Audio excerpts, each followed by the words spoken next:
Pabili po ng alaalang masaya, panghimagas ko sa buhay at siyang aking pahinga. Pabili po ng relos kahit wala ng baterya, nang dumungaw lang muli ang nalimutang pahina. Pwede bang pautang muna ng tahol ng aso naming matagal?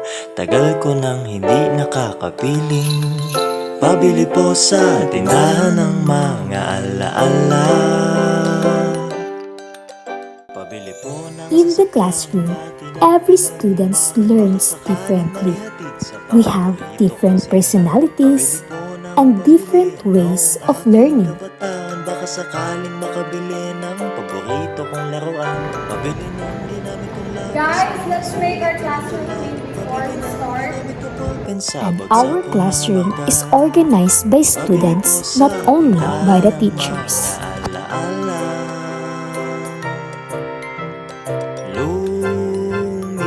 Every day, I see different learners. Some are quiet and think deeply. Some learn best by listening. And some get bored easily and want to have fun. Morning class. Good morning.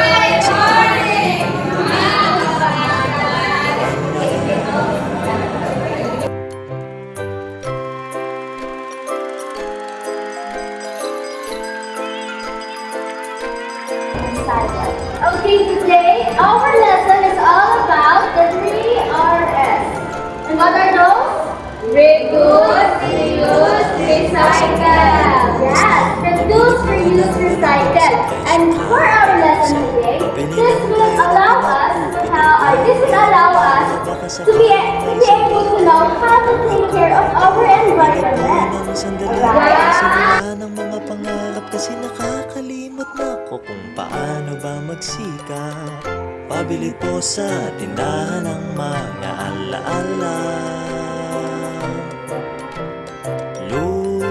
I know that everyone in this class learns the same way, and that is okay. So today, we will learn in different ways. So what are we going to do is, we will gonna have a game.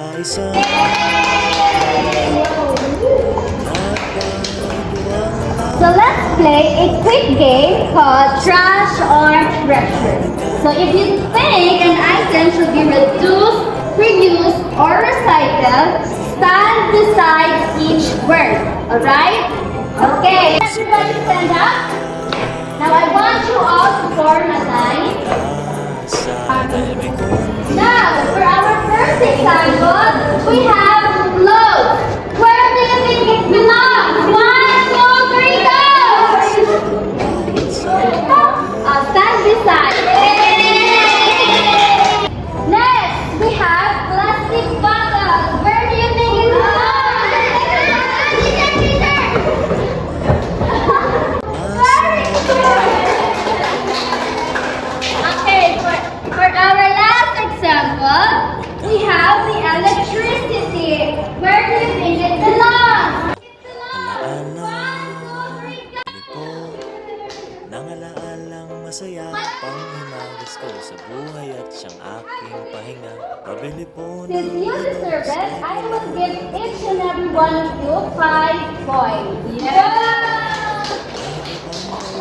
Great. Now, why do you think reducing, reusing, or recycling is important? Teacher. Yes, please stand up. Yes, Danda. Pabili po ng sasakyang Okay, what else? baka sakaling maihatid sa pagkakasinihan. Pabili po ng pabili. So we know these resources. Very good. Let's go. So now that we understand the 3 Rs, now I want you all to group you into 3 groups. Okay, now let's have our counting. 1, 2, 3. Okay, so group 1, group 2, and group 3.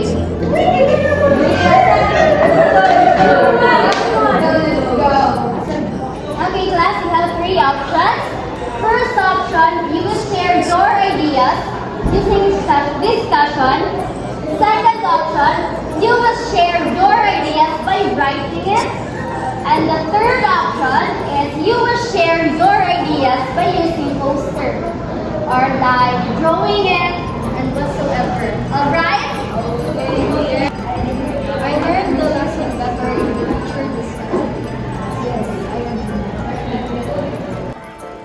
For me guys, I prefer writing but I am open to cooperate. What approach do you guys want to use? Sa presyong kaya pa ng busa. Pabili ng krayon ang pinagpuputol ko nung elementarya. Baka sakaling maisalba ang I think pagpuhit ko. I learned Pabili po ng sandaling maging simula ng mga pangarap. Kasi nakakalimot na ko kung paano ba magsikap. Pabili po sa tindahan ng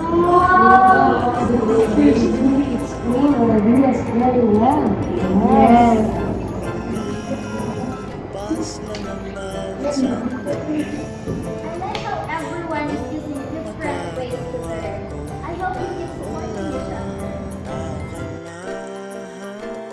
In our classroom, everyone is different, but everyone can learn. Some like to talk, some like to write, some like to see, and some need fun to stay focused. And that's okay.